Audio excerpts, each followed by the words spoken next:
Muito bom estar aqui mais uma vez, segunda vez que eu venho, segunda vez que eu participo com a mensagem, e eu estou muito feliz de voltar hoje para terminar a nossa minissérie aí. Se porventura você não esteve semana passada, eu sou o Fabinho, pessoal me cumprimentando, tchau pastor, não sou pastor, sou só o Fabinho. Na verdade, semana passada eu era o Fábio, agora eu já me sinto em casa, certo?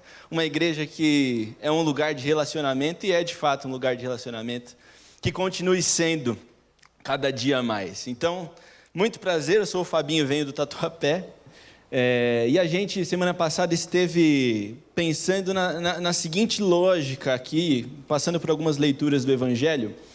O título dos dois sermões, né? Deus em 5 sentidos. E a gente, então, a proposta era buscar como que Jesus, que era Deus, que era o próprio Logos, a palavra, o verbo, né, a palavra encarnada, ele lidava com os 5 sentidos, sendo 100% homem, porque ele também era 100% homem. E o que faz o ser humano também ser um ser humano é os 5 sentidos que ele tem, ou são os 5 sentidos que ele tem, certo? Quais são? A audição e o tato, que a gente viu semana passada. Então, o que eu quero dizer com isso? Como que Jesus reagia ao que ele ouvia? Como que Jesus fazia para ouvir ao Pai? Como que Jesus fazia para ouvir ao próximo? Será que Jesus, ele simplesmente esperava a vez dele de falar, ou ele realmente ouvia as pessoas? Como que Jesus ouvia os seus inimigos? E como que ele reagia ao que ele não gostaria de ouvir?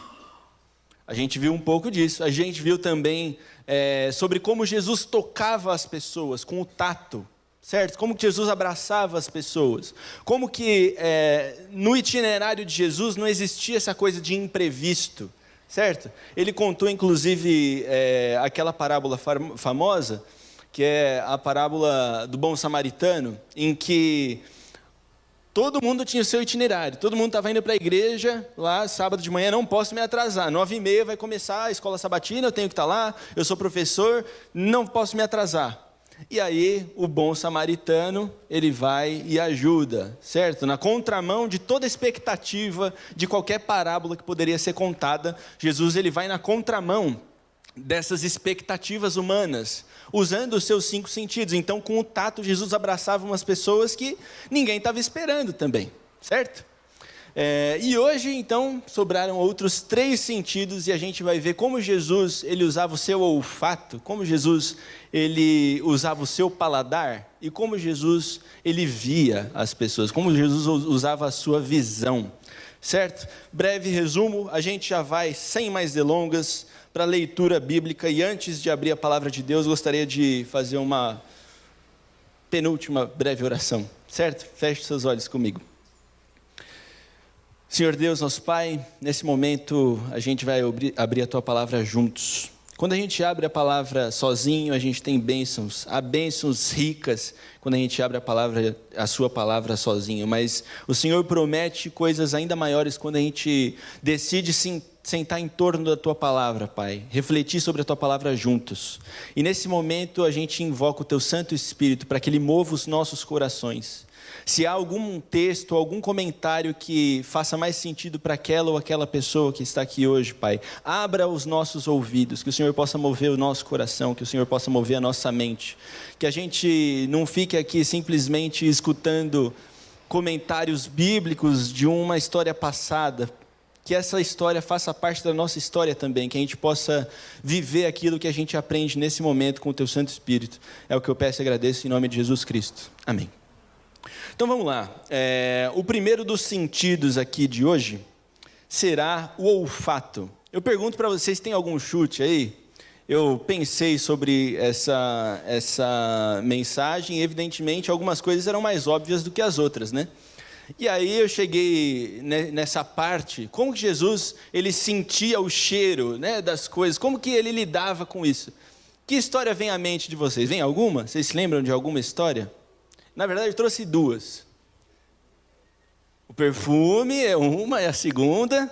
Tem várias, né? Tem, na verdade, pelo menos 2. Aí do unguento, a gente vai ler hoje. Mas talvez a principal que vai abrir essa reflexão sobre como Jesus lidava com o seu olfato, sendo homem na Galileia, né, na Judéia, na Palestina. É a história que se encontra em João, capítulo 11. Abra comigo aí. Vocês que estão passando, está tudo fora de ordem, gente. Então, me desculpe. A gente teve que dividir os slides aí. Mas, enfim, está aí o olfato. João, capítulo 11. É importante que você abra comigo e acompanhe aí. Eu acredito firmemente que quando a gente abre a palavra de Deus junto, seja no celular, né, no aplicativo ou na Bíblia, como a gente está acostumado em livro, Deus promete bênçãos muito maiores para nosso aprendizado. E aí, João capítulo 11, a partir do verso 32, a gente lê o seguinte: quando Maria chegou ao lugar onde estava Jesus, ao vê-lo, lançou-se-lhe aos pés, dizendo: Senhor, se estiveras aqui, meu irmão não teria morrido. Quem é o irmão? Lázaro. Jesus, vendo-a chorar, e bem assim os judeus que a acompanhavam, agitou-se no espírito e comoveu-se, e perguntou: onde o sepultastes? Eles responderam: Senhor, vem e vê. E aí Jesus chorou. Vamos comentando aos poucos aqui, a gente parou no verso 35, né? Vocês sabem, acho que só esse Jesus chorou, que é um dos versículos menores, né, que tem menos letras na Bíblia. A gente poderia fazer um outro sermão, talvez até uma outra série. Porque Jesus estava prestes a fazer o que ele já mesmo disse que sabia que ia acontecer, como a gente vai ler daqui a pouco. Por que ele chora? Porque ele vê aquilo que ele criou numa decadência absoluta. E Lázaro era um amigo pessoal de Jesus, certo? Então, ele vê o sofrimento de toda a criação naquele momento. Um dos momentos mais especiais e melancólicos da história desse planeta, porque o próprio Criador, no menor lugar possível do Império Romano, ele vê um menino, porque provavelmente Lázaro era um menino, que não estava mais... Opa, obrigado. Agora eu que vou lidar com a bagunça dos slides. Ele vê um menino morto, né, sem vida, já tinha passado 4 dias, e ele chora. Ele sabia que tudo o que ia acontecer. Mas Jesus chora porque Deus tem sentimentos, né? Deus, ele na verdade, ele é os próprios sentimentos. Jesus, ele não sente amor, ele é o próprio amor. Certo? Jesus, ele não tem existência, ele não existe, ele é a própria existência, né? Então ele vê ali, sendo ele a própria existência, a própria luz, um lugar e uma situação de completa escuridão, e aquilo choca o coração humano de Jesus, e ele chora. E aí a gente segue no verso 36, então disseram os judeus: vede quanto o amava. Mas alguns objetaram: não podia ele, que abriu os olhos ao cego, fazer que este não morresse? Jesus, agitando-se novamente em si mesmo, encaminhou-se para o túmulo. Era este uma gruta a cuja entrada tinham posto uma pedra. Então ordenou Jesus: tirai a pedra. Disse-lhe Marta, irmã do morto: Senhor, entenderam aí? Já cheira mal, porque já é de 4 dias. Respondeu-lhe Jesus: não te disse eu que, se creres, verás a glória de Deus? Tiraram então a pedra. E Jesus, levantando os olhos para o céu, disse: Pai, graças te dou porque me ouviste. A gente vai continuar a leitura, mas acho que o comentário principal desse texto, em relação ao cheiro que sai daquela tumba, já fazia 4 dias, eu creio que a maioria de vocês já tem ouvido o porquê dessa coisa dos 4 dias e 3 dias e tal. Tinha uma crença, né, que não é corroborada pela Bíblia, mas que tradicionalmente se acreditava que até o 3º dia o morto poderia ressuscitar, o espírito poderia voltar para o corpo dele, né? Isso era o que o judeu acreditava, o judeu médio acreditava naquela época. E aí já tinha passado 4 dias. E se você quiser depois ver, né, todo esse episódio que começa bem antes do verso 32, tem ali um rebuliço, né? Jesus, ele demora para ir, aí ninguém entende nada, tipo, não, Jesus, mas agora já vai passar 3 dias, ele estava doente, você não veio curar, Ele morreu, você não estava aqui para, enfim, até o terceiro dia. Deixou passar 4 dias. Essa é a objeção, né? Que o judeu médio, representado aqui os comentários, né? A conversa paralela aqui, fala isso, não era mais fácil ele nem ter deixado o menino morrer? E aí Jesus, então, no 4º dia, ele vai e ele encara toda aquela situação, ele chora e ele sente com o seu corpo humano um cheiro completamente desagradável, um cheiro nauseante da morte, o cheiro nauseante do pecado, ou do resultado do pecado, certo? A gente não sabe do que morreu o menino, né? O corpo já estava em decomposição, era um cheiro terrível, era aquele bafo que, assim, cobre, você fica todo impregnado. E Jesus, ele enfrenta essa situação, obviamente, sem dar um A de reclamação, ele simplesmente sente aquela situação, ele chora, ele vai, faz o milagre, né? Pratica um milagre na vida de Lázaro, ou para a vida de Lázaro naquele momento.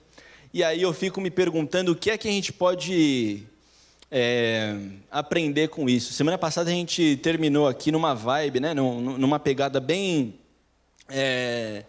como que eu posso dizer, de abraço àquele que precisa, de ser uma igreja que abraça aquele que talvez não venha preparado e cheiroso atrás de nós, abraçar aqueles que precisam na sociedade que marginaliza muitas vezes, né? A gente terminou assim, e esse tom eu gostaria de continuar, porque muitas vezes essas mesmas pessoas, agora dizendo literalmente, vão chegar nessa condição. Não sei se você já teve uma experiência em que você foi ajudar uma pessoa que, sei lá, a casa dela estava assim, já estava num ambiente, num estado tão ruim, por causa do pecado, por causa, enfim, das condições. E o cristão, vendo isso, vendo o que Jesus enfrentava ali, diante da pobreza, diante daquelas situações tão ruins, né, tão deploráveis, Jesus, ele enfrenta e abraça mesmo assim, apesar do ambiente. O cheiro, ele provoca, a gente não pode evitar de cheirar, né? Se alguma coisa está com odor forte, bom ou ruim, a gente vai sentir, não tem como, a não ser que haja alguma disfunção no seu corpo, você não vai sentir, mas é inevitável a gente sentir o cheiro, né? O cheiro, ele diz muito sobre exatamente toda essa aura que, né, você quer ser bem recebido, o que você faz? Passa o seu perfuminho, chega, né, bonitinho, cheirosinho, mas nem sempre a gente vai lidar na nossa vida cristã com ambientes agradáveis nesse sentido. E Jesus, então, ele sente aquele odor, ele pratica o milagre, ele abraça Lázaro, imagino, depois de ter saído da tumba. Jesus, ele faz reviver aquela pessoa, aquele menino, aquele homem, enfim, Lázaro, mas o milagre talvez não tenha se estendido para tirar o odor da decomposição do corpo, imagina, friamente, literalmente a situação. Jesus, ele continuou enfrentando aquela situação em que ele poderia simplesmente não ter ido, porque pessoas morrem, certo? Lázaro não ficou, ele morreu de novo, provavelmente ele morreu de novo, a gente sabe disso, né? Mas enfim, o outro episódio é justamente o do bom odor, mas num outro contexto. A gente lê então Lucas capítulo 7, versos 36, a partir do verso 36. Então Lucas, se não for o verso mesmo, sei que eu tenho o Wesley ali, tinha o Wesley ali, ele deve ter saído para me corrigir, né?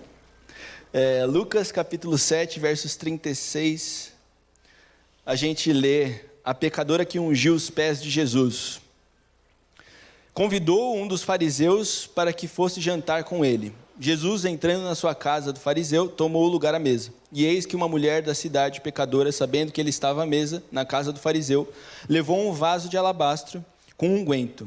E estando por detrás aos seus pés, chorando, regava-os com suas lágrimas e os enxugava com os próprios cabelos, e beijava-lhe os pés e os ungia com unguento.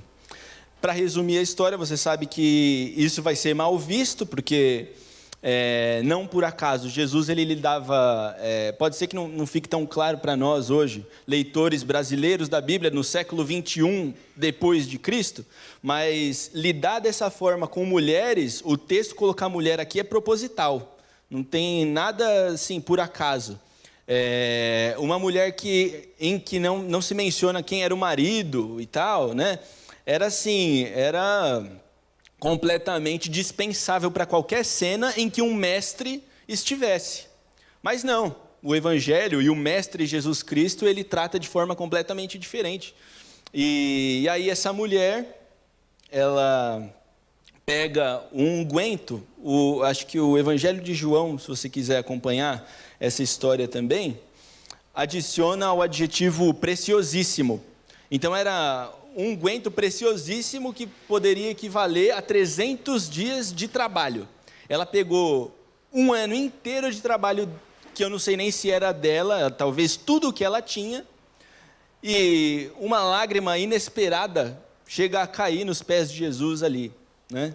E a gente, se continuar lendo aqui, a gente vai ver que essa história, ela termina com uma lição, porque eles não tinham percebido, não era a mesa do jeito que a gente está acostumado, com cadeira e mesa aqui, né? Sabem que a mesa, eles sentavam no chão e os pés ficavam para o lado de lá, assim, eles apoiavam o braço esquerdo na mesa. Então a mulher, ela não tinha sido percebida, só foi percebida por causa do cheiro, provavelmente, do unguento.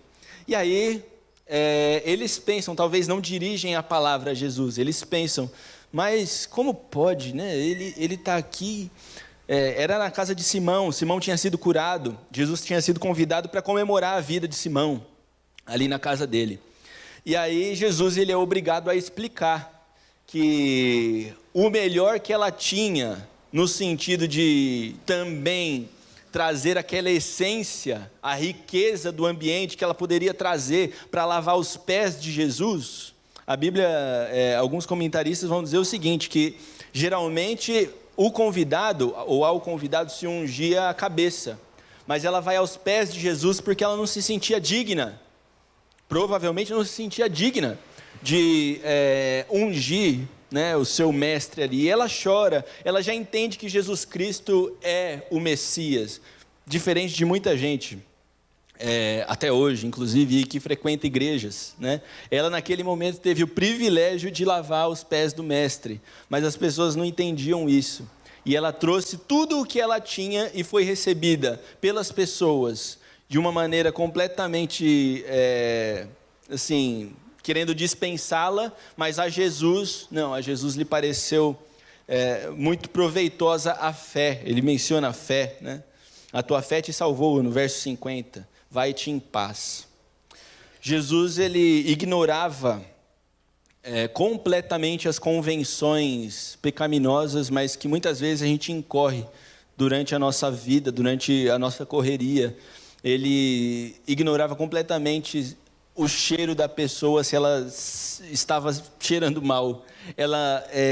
Jesus, ele ignorava completamente os comentários das pessoas que viam o outro, né, louvando, né, da sua maneira. Ele ignorava esse tipo de coisa. E a gente, assim como ele, é convidado também a ignorar certas coisas que a gente é ensinado pela sociedade a dar maior atenção, certo? Agora a gente passa para o próximo sentido, o paladar, e a gente vai para um verso só.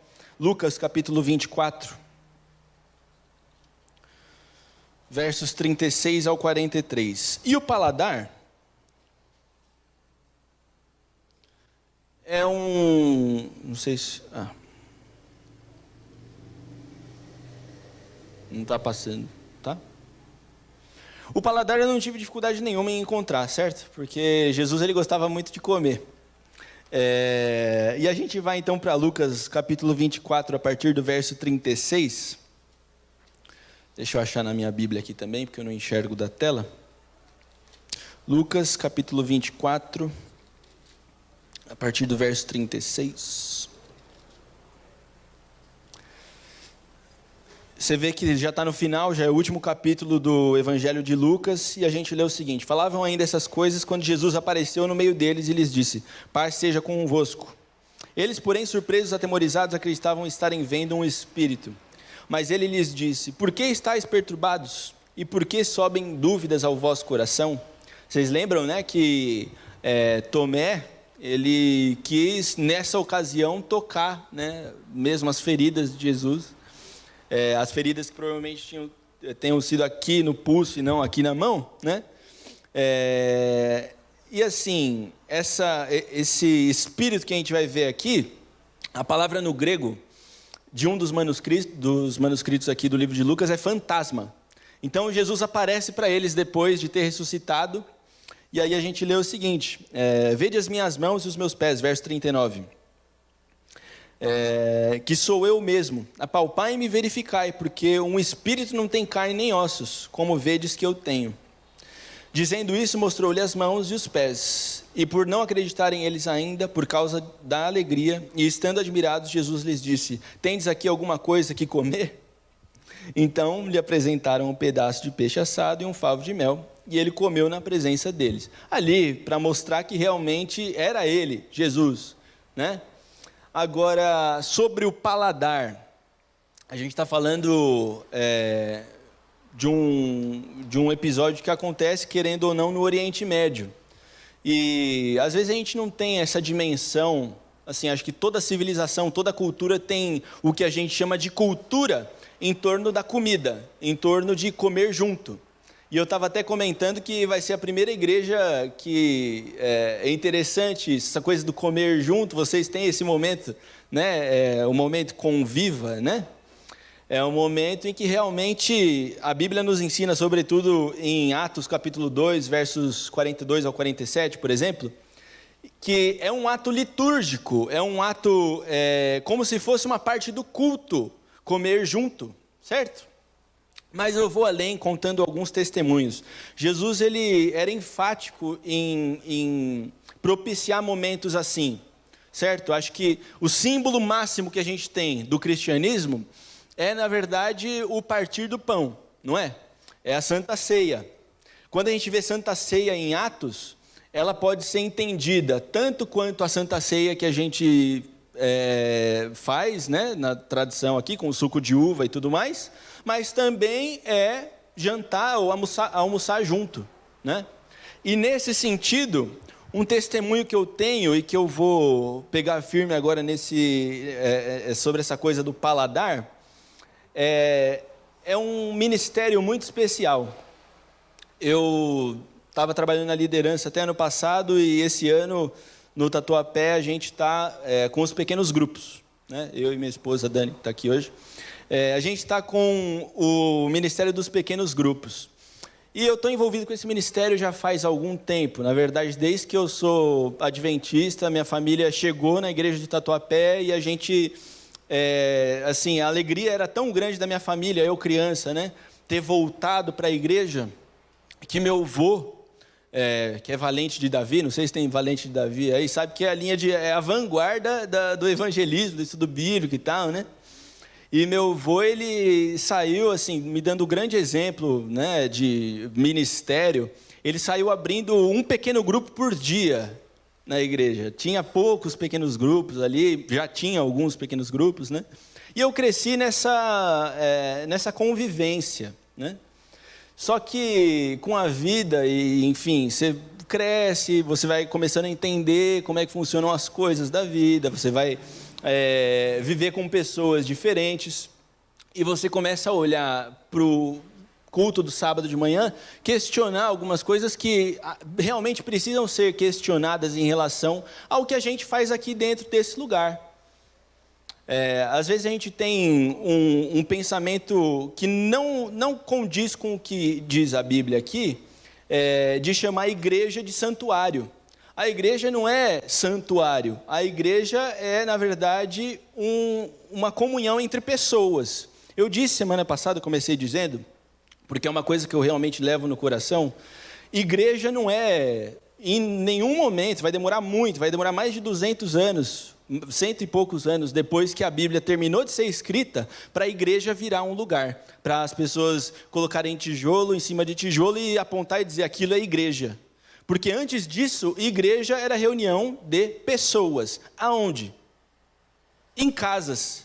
No lugar onde você chama para o seio familiar, para a sua intimidade. Né?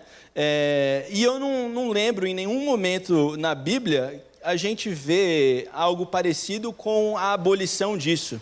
Porque o culto semanal que existia, né, logo depois a tradição vai tornar o culto dominical, como muitos dos nossos irmãos, a maioria dos nossos irmãos fazem os cultos de manhã, domingo de manhã, né, ou domingo à tarde, enfim, de dia de domingo. Esse culto, essa reunião, ela acontecia sempre nas casas. Depois continuou, né, tendo ali a liturgia da igreja, mas o culto na casa, o comer junto, o chamar para o seio familiar é insubstituível. A Bíblia não manda substituir de forma alguma isso. E eu estou falando isso como testemunho mesmo. Eu acho que se não fosse o ministério de pequenos grupos, eu não estaria aqui hoje. Eu não teria conhecido e nem muito menos convivido ali com a minha esposa. Eu, enfim, não saberia nada muito menos de Bíblia do que eu já não sei.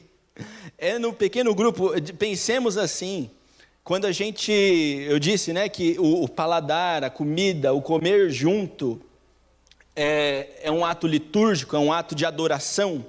Você almoçar sozinho, não é um ato de simplesmente, o que você come, evidentemente, adora ao Senhor ou deixa de adorar, certo? Mas quando você se reúne com pessoas para comer, você está aí colocando a sua intimidade.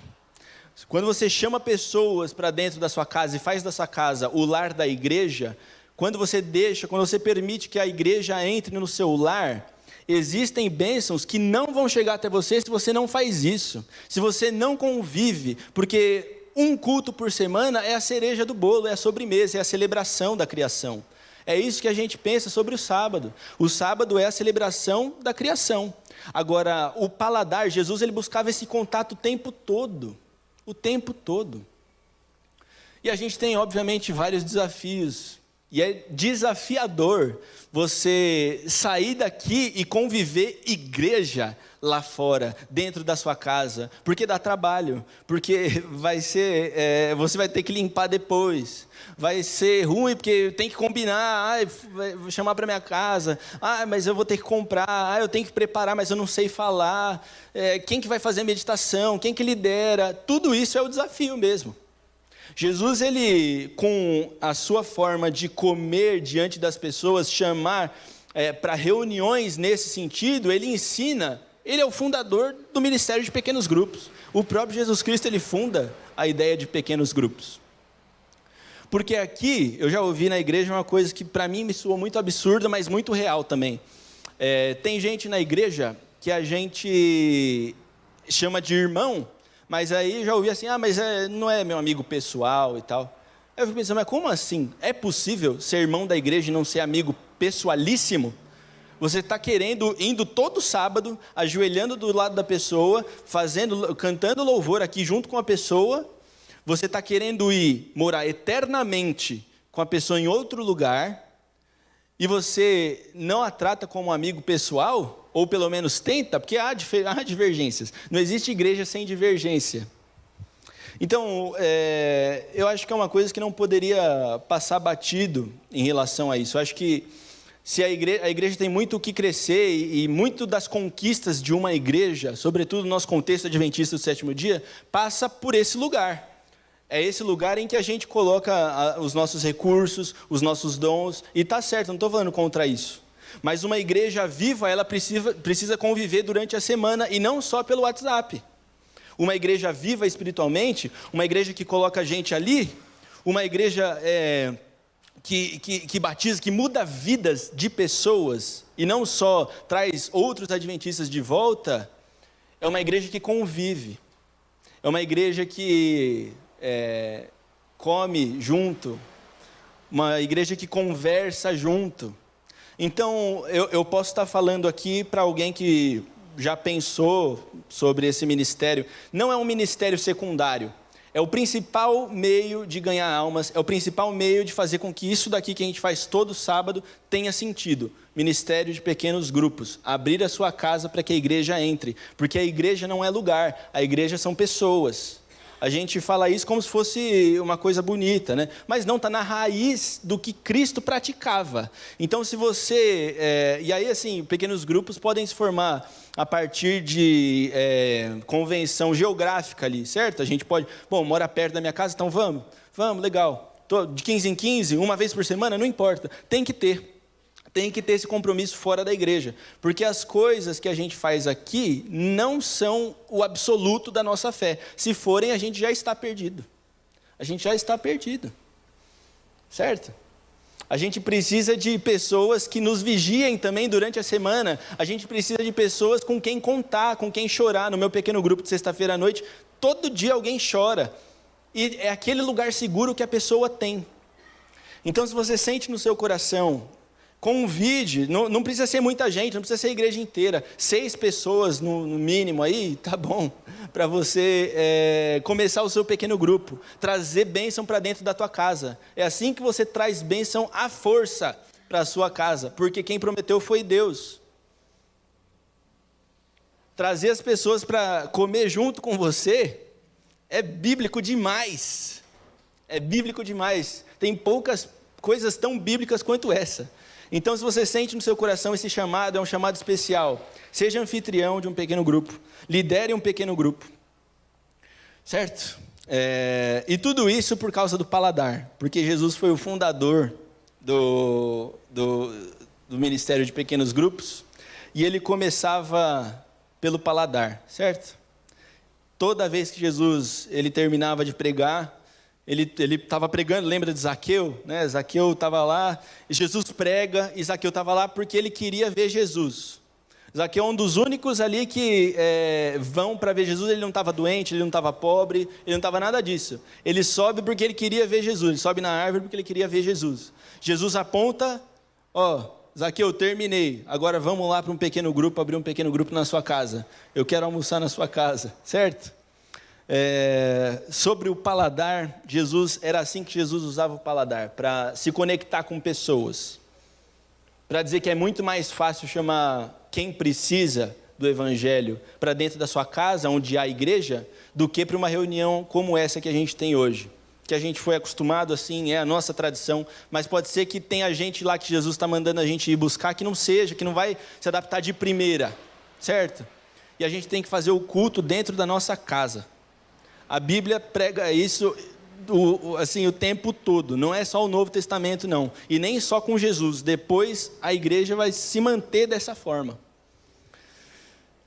Jesus, ele usava o paladar para se conectar com pessoas, e aí a gente tem o último momento em que Jesus usa a sua visão, vamos ver, acho que está mais para frente, e aí é o último mesmo.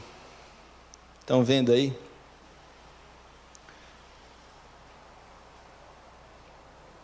Que é Marcos, abra comigo aí, Marcos capítulo 1, versos 16 ao 20.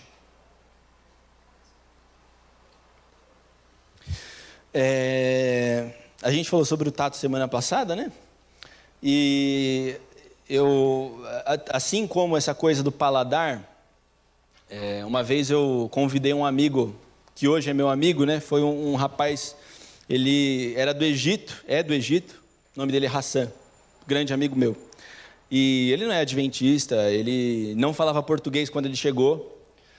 E aí eu logo convidei ele no primeiro dia, enfim, foram correndo atrás de mim, você fala inglês, né? Então, lá na igreja de Tatuapé. Então, chega aí que tem um rapaz aqui que não fala português. Chamei ele para minha casa. A partir daquele dia, com aquela cultura oriental que ele tem, nunca mais ele me esqueceu. A gente é, grandes amigos até hoje, e eu tenho certeza que é por causa daquilo. Culturas, questões culturais. E muito do tato tem disso, né? Eu dei aula há algum tempo para refugiados. E eu percebi, a gente foi tirar foto no final do semestre, Aí, como que a gente tira a foto? No Brasil, a gente já puxa o hang loose assim, certo? Já mostra assim e tal. O meu aluno, um aluno do Congo, ele pegou na minha mão assim, ó. Aí eu achei estranho, mas falei, não, deve ser assim que eles, né? Que ele tira a foto, achei engraçado. Aí eu comecei a pegar na mão de todo mundo para tirar a foto. Naquele dia, né? E há esse tipo de diferenças culturais. No México, por exemplo, as pessoas, elas cumprimentam as outras pessoas, os homens se cumprimentam fazendo como a gente, assim, se abraça, dá beijo no rosto e tal. Na China, as pessoas têm aquele cumprimento assim, certo? Contato visual é proibido. No Reino Unido, você cumprimenta de longe, dá a sua mão assim e sem muita proximidade. Acho que nós brasileiros, latino-americanos, né, no geral, a gente tem dificuldade com isso, porque a gente gosta de abraçar. Por mais que eu contei para vocês que os meus vizinhos nem bom dia me respondem às vezes, né? Reclamei disso daí, espero que eles não me vejam falando, acho que não. Mas a gente gosta de abraçar, chega na igreja, abraça e tal, como eu falei, já de uma semana já me sinto em família. No Quênia, por exemplo, na África também, as pessoas elas cumprimentam do outro jeito, assim, ó, com uma mão de um lado só, perguntam sobre os negócios, é parte do cumprimento, perguntar sobre os negócios, né? E por que eu estou falando de tudo isso? Porque naquele momento em que Jesus vivia, também tinha lá suas convenções. E agora eu gostaria de imaginar com vocês a seguinte situação, a partir de Marcos, capítulo 1, a partir do verso 16. Caminhando junto ao mar da Galileia, viu os irmãos Simão e André que lançavam a rede ao mar porque eram pescadores. Disse-lhes Jesus: vinde após mim e eu vos farei pescadores de homens. Então eles deixaram imediatamente as redes e o seguiram.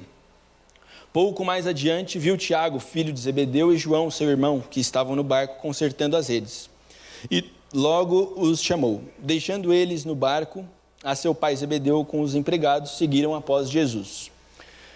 Vamos imaginar a seguinte situação, homens jovens, né? Há indícios aí de que, vocês sabem que nessa cultura chama de homem quem tem a partir de 12 anos, né? A gente estava falando lá nos adolescentes, o Luan estava comentando, a partir de 12 anos já tinha rei que assumia com 8, 12 anos, né?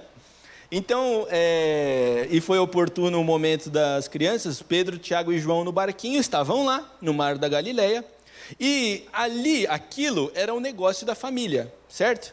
Ali era um negócio das famílias deles ali. Ali era tudo o que eles tinham. Se eles perdessem aquele barco, imagina você tem uma loja, você tem a sua propriedade, você tem as suas coisas, você vai tomar cuidado com quem você chama para dentro disso, não vai? E aí eles estavam lá dentro de tudo o que eles tinham e não tinham tido muito sucesso, a gente lembra disso, a gente não tinha tido muito sucesso na pescaria. Jesus propõe ali, em outro texto que relata a mesma história, a pesca maravilhosa. Mas Jesus, então, chega, ainda no começo do seu ministério, lá com seus 30 e poucos anos ainda, ele pisa dentro do barco daqueles homens, ele olha para o rosto daqueles homens, ele lança aquele olhar de persuasão para dentro do olho daqueles homens, Pedro, Tiago e João no barquinho. E o que acontece? Jesus ele simplesmente chega e diz assim: vinde após mim e eu vos farei pescadores de homens. E o que eles fazem no verso 18? Então eles deixaram imediatamente as redes e o seguiram. Porque Jesus ele lança um olhar, ele enxerga aqueles homens com um olhar fulminante. Ele enxerga as pessoas com um olhar tão amoroso, tão persuasivo, que foi difícil, impossível para aqueles homens não deixar tudo o que eles tinham. É muito significativo a gente ver aqui, né? Então, eles deixaram imediatamente as redes e o seguiram. O que é a sua rede hoje? É tudo que você tem, assim, o que você faz para ganhar dinheiro, o que você faz para sustentar sua família, o que você faz para ser gente, certo? Eles largaram de lado para seguir Jesus. Porque Jesus, ele pisa no barco, pisa na propriedade deles. E eu não sei como é que era o cumprimento, se era igual ao Reino Unido, que era assim, só de longe, se era o abraço, o beijo, igual a gente aqui no Brasil, né, no México. Eu não sei como que era ali o trato. O que parece é que Jesus ele quebrou toda a expectativa, pisa no barco, fala assim, ó, lança de novo a rede, porque eu vou fazer com que vocês pesquem homens. Agora vocês vão ser pescadores de gente. Vocês vão pescar gente para o lado certo da força, para o lado bom, para o lado da luz da força, né? Sobre a visão, Jesus ele lança esse olhar persuasivo, persuade aqueles homens, aqueles jovens rapazes a largarem as suas redes. Jesus, dali a pouco mais de 3 anos, ele vai estar pendurado numa cruz. E a visão de Jesus, o olhar de Jesus continua funcionando dessa mesma maneira. Agora se coloque diante da cruz de um homem nu, de um homem humilhado e de um homem cheio de sangue. Você vê a vergonha, você vê a incapacidade, você vê a humilhação. Nós olhando para a cruz, de frente com Jesus nessa cruz, a gente vê tudo isso.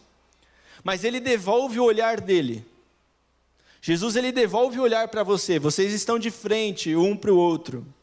E Jesus ele enxerga em você o motivo pelo qual ele veio. É assim que Jesus te enxerga até hoje. Ele já não está mais na cruz. Agora Apocalipse descreve ele com cabelos brancos, olhos de fogo, em glória, poderoso. Mas ele é ainda aquele de Apocalipse, e a gente lê por último e encerra. Apocalipse capítulo 3, como eu disse que encerraria semana passada com esse mesmo verso, porque eu acho que ele traz todas as características de Jesus enquanto homem vivendo na Galileia. Eu repreendo e disciplino quantos amo. Verso 19, capítulo 3 de Apocalipse. Sê, pois, zeloso e arrepende-te. Eis que estou à porta e bato com a minha mão. Se alguém ouvir a minha voz com os seus ouvidos e abrir a porta, entrarei em sua casa. O que ele vai fazer? Cearei com ele, porque ele quer relacionamento com você e ele comigo. Ele lançando esse olhar que nos ensina a olhar para as pessoas dessa mesma forma. Ele quer ter um relacionamento íntimo conosco. E então o que ele faz? Ele oferece mais uma vez um jantar especial, um almoço especial, para que você largue as suas redes de lado e você passe a olhar para as pessoas dessa mesma forma como ele olhava.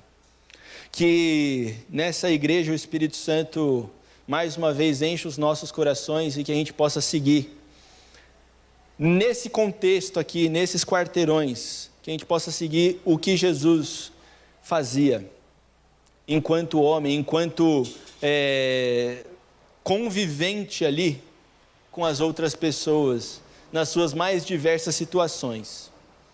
Que a gente possa sentir esse amor de uma vez por todas e mudar a vida de tanta gente, abrindo a nossa casa, abrindo o nosso sorriso, lançando o nosso olhar persuasivo e cheio de amor, assim como Jesus o fez. Amém? Bom, agora eu convido então para que você fique de pé, se você deseja receber de Deus, mais uma vez, essa vontade, para que a gente faça uma oração.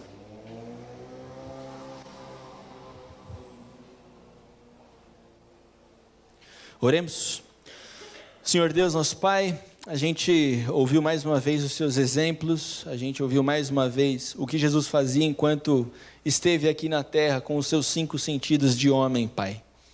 Nós, homens e mulheres, meninos, jovens, meninas, a gente também quer, Deus, a gente também quer usar o que a gente tem, a maneira como a gente experimenta esse mundo, a gente quer usar para o Teu bem e para o bem do Teu reino, para o bem das pessoas que nos cercam, meu Pai. Que o Senhor possa ser conosco, porque sozinhos é impossível. E é por isso que nesse momento, mais uma vez, eu peço pelo Teu Santo Espírito. E eu peço em nome de Jesus Cristo. Amém.